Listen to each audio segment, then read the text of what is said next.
Hello student, study hack with Mac channel में आप सभी का स्वागत है। जैसे कि इससे प्रीवियस वीडियो में हमने प्रोबेबिलिटी डिस्ट्रीब्यूशन से रिलेटेड टॉपिक्स को क्लियर किया था, उससे रिलेटेड कुछ सम्स को भी सॉल्व किया था।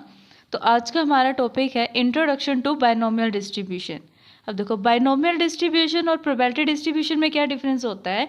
प्रोबेबिलिटी डिस्ट्रीब्यूशन होते हैं नॉर्मली हम फाइंड कर लेते हैं कि सक्सेस की वैल्यू ये है या फेलियर की वैल्यू ये है। उसके अंदर लिमिटेड टर्म्स होती हैं। जैसे मैंने कह दिया एक डाई को थ्रोन किया, कब कितनी बार ड्रॉन किया अब तक हमने, कि 3 टाइम्स कर दिया, 2 टाइम्स ड्रॉन कर दिया, इससे ज़्यादा टाइम्स तो नहीं किया ना। या फिर मैंने किसी कॉइन को टॉस किया है तो उसको 4 टाइम तो आया भी नहीं, कि 3 टाइम्स तक हम ड्रॉन करते हैं उसको। तो इससे ज़्यादा अगर वैल्यूज़ आई हमारे पास तो उसको हम कैसे सोल्व करेंगे कि ज़्यादा वैल्यूज़ आ रही है। 10 टाइम मैंने किसी कॉइन को टॉस करा है या फिर डाई को थ्रो किया है, तो उसके लिए हमारे पास एक सॉल्यूशन है बाइनोमियल डिस्ट्रीब्यूशन। बाइनोमियल डिस्ट्रीब्यूशन में क्या होता है, फॉर्मूला है इसका P X equals to R. X वही वापस से हमारे पास वेरिएबल है कि हम उसकी पॉसिबिलिटी को फाइंड करते हैं कि जब 0 है, 1 है या 2 है तो उस पर क्या पॉसिबिलिटी हमारे पास निकल रही है। इसके अंदर हम यूज़ करेंगे कॉम्बिनेशन के फॉर्मूले का और साथ में पी और क्यू का। अब देखते हैं इस फॉर्मूले में एन क्या है, सी क्या है, आर क्या है, पी मतलब इन सब की वैल्यू क्या है और ये किसके लिए स्टैंड करते हैं। इस फॉर्मूले में where N stand for total number of terms. N क्यों स्टैंड करता है, किसके लिए स्टैंड करता है, ये total number of terms. Total number of terms जैसे मैंने बताया कि अगर मैंने किसी डाई को 6 टाइम थ्रोन किया है, 6 टाइम थ्रोन किया मतलब उसकी टोटल वैल्यू कितनी है, कितनी बार मैंने उसको थ्रोन किया है, 6 टाइम। तो एन की वैल्यू यहाँ क्या हो गई, 6 हो गई। या मैंने कहा कि मैंने किसी भी कॉइन को 10 टाइम टॉस किया है तो इधर उसके अकॉर्डिंग एन की वैल्यू क्या हो रही है, 10। तो आर क्या है, अब यहाँ पर एन की वैल्यू हमें पता लगी कि किसके लिए स्टैंड करता है, stands for total number of terms. And R देखते हैं हम किसके लिए स्टैंड कर रहा है, R stands for the point where the given condition is satisfy. R एक ऐसा पॉइंट है जिसके ऊपर जो हमें क्वेश्चन में कंडीशन गिवन होती है वो उसको सेटिस्फाई करेगा। जैसे मैंने बोला कि मैंने 2 बार डाई को थ्रोन किया है, ऐसी पॉसिबिलिटी निकालो कि मेरे पास दोनों टाइम टेल आए। तो वो पॉसिबिलिटी तो एक ही हो सकती है। जब तक उस कंडीशन को वो सेटिस्फाई नहीं करेगा तब तक क्वेश्चन सोल्व नहीं होगा। और क्वेश्चन कब सोल्व होगा कि हमें वो पॉइंट फाइंड आउट करना है कि किस पॉइंट पे कौन सी ऐसी आर की वैल्यू है जो कंडीशन को सेटिस्फाई करेगी। ठीक है, नेक्स्ट है हमारे पास सी। इसमें हमने सी की यूज़ किया हुआ है, सी स्टैंड्स फॉर कॉम्बिनेशन। इससे पहले हमने कॉम्बिनेशन का फॉर्मूला भी देखा था। कॉम्बिनेशन का क्या फॉर्मूला होता है, formula of combination NCR is equals to n factorial r factorial n minus r factorial। इसमें भी n क्या स्टैंड करता है, टोटल नंबर ऑफ टर्म्स, और r स्टैंड करता है जिस पे कंडीशन सेटिस्फाई हो रही हो ऐसा पॉइंट। P क्या है यहाँ पे, P stands for probability of success. P किसके लिए स्टैंड कर रहा है, प्रोबेबिलिटी ऑफ सक्सेस, कि हमें सक्सेस किसके ऊपर मिल रही है, जिस भी पॉइंट पे हमें सक्सेस मिल रही है उसकी पॉसिबिलिटी क्या है।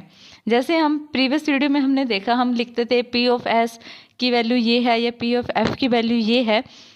तो यहाँ पे हम लेकर चल रहे हैं P stands for probability of success. Success की जो पॉसिबिलिटी है वो क्या होगी। नेक्स्ट है हमारे पास Q की वैल्यू क्या है, Q stands for probability of failure. जैसे हम P ऑफ F लिखते थे बिल्कुल सेम एज इट इज़ है P ऑफ Q की वैल्यू भी सेम एज इट इज़ निकलेगी कि जो फेलियर कंडीशन है। P तो हमारे पास स्टैंड कर रहा है पॉजिटिव मतलब सक्सेस के लिए, और Q किसके लिए स्टैंड कर रहा है, फेलियर के लिए।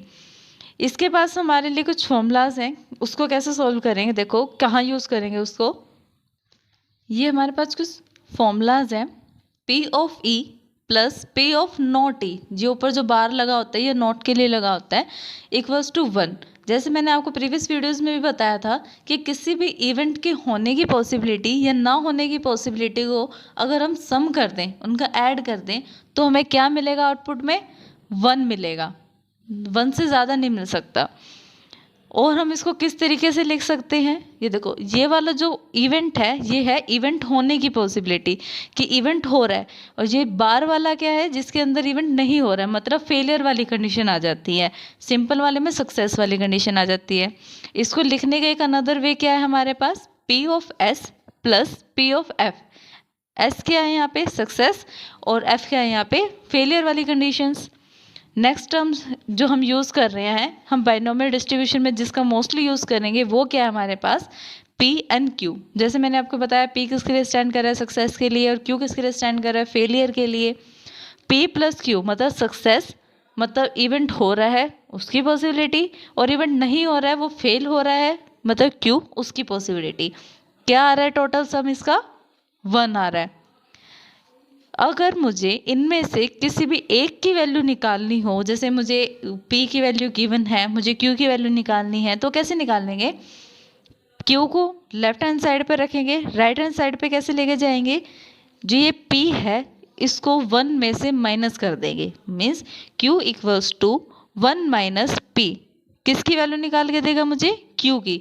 ये कंडीशन कब होगी, जब मेरे पास वेयर P की वैल्यू जो है वो गिवन हो। जब P की वैल्यू गिवन होगी तो मुझे Q की वैल्यू इजीली मिल जाएगी। अगर मुझे Q की वैल्यू गिवन होगी तो P की वैल्यू कैसे निकाल लेंगे, P equals to 1 minus Q। Simple है। इसकी वैल्यू निकालनी है तो इसको उधर ले जाओ, अगर इसकी वैल्यू निकालनी है तो इसको उधर ले जाओ। नेक्स्ट है हमारे पास फॉर्मूलाज ऑफ बाइनोमियल डिस्ट्रीब्यूशन। इसके अंदर कुछ फॉर्मूलाज यूज होंगे किसी भी चीज़ को निकालने के लिए, जैसे मीन हो गया, स्टैंडर्ड डेविएशन हो गया, उनके फॉर्मूलाज हैं। प्रोबेबिलिटी डिस्ट्रीब्यूशन में भी हमने कुछ फॉर्मूलाज को रेड किया है, लेकिन बाइनोमियल डिस्ट्रीब्यूशन के लिए वो फॉर्मूलाज अलग है। मीन के लिए क्या है, एन पी। पी मीन्स जो ऊपर है possibility of success, and N क्या है total number of terms. Mean, ये मीन की वैल्यू निकलेगी अगर इसमें हम वैल्यू पुट कर देंगे। स्टैंडर्ड डेविएशन कैसे निकाल लेंगे, एन पी क्यू। ये हमने टर्म्स क्लियर कर ली। एन पी क्यू को अंडर द रूट अगर हम लिखेंगे वो होता है हमारे पास स्टैंडर्ड डेविएशन, और वेरिएंस को क्या लिखते हैं हम, एन पी क्यू। एक और फॉर्मूला है इसके अंदर जो प्रोबेबिलिटी डिस्ट्रीब्यूशन से एडवांस है, वो है रिकर्सिव फॉर्मूला। रिकर्सिव फॉर्मूला क्या है, पी आर प्लस 1। ये हमारे पास फॉर्मूला, ये किसके इक्वल होगा, एन माइनस आर। ये सब टर्म्स हमारे पास गिवन है, हमें पता है एन क्या है, हमें पता है आर क्या है, पी क्या है और क्यू क्या है। इसके अंदर कॉम्बिनेशन यूज नहीं होगा, रिकर्सिव फॉर्मूला यूज होगा। रिकर्जन जैसे कि हमने प्रोग्रामिंग लैंग्वेजेस में भी देखा होगा, रिकर्जन का मतलब होता है कि एक फंक्शन या प्रोग्राम पहले से डिफाइंडेड है, जब भी हम उसको मेन से कॉल करेंगे वो बार बार कॉल होगा, वैल्यू को आउटपुट देगा। वैसे ही सेम ये है recursive formula, P R plus 1 equals to N minus R divided by में R plus 1 dot P by में क्यू मल्टीप्लाई में पी आर। आर क्या वैल्यू है, यही वाली वैल्यू है, आर जो हमने यहाँ पुट करी है वही आर वैल्यू आएगी। अगर आपको इससे रिलेटेड कुछ भी डाउट हो तो आप कमेंट में इससे पूछ सकते हैं। अगर आपको हमारी वीडियोस पसंद आती है तो इसे लाइक, शेयर एंड सब्सक्राइब करें। इससे जुड़ी हुई नेक्स्ट वीडियो की नोटिफिकेशन के लिए बेल आइकन को प्रेस करें। Thank you so much.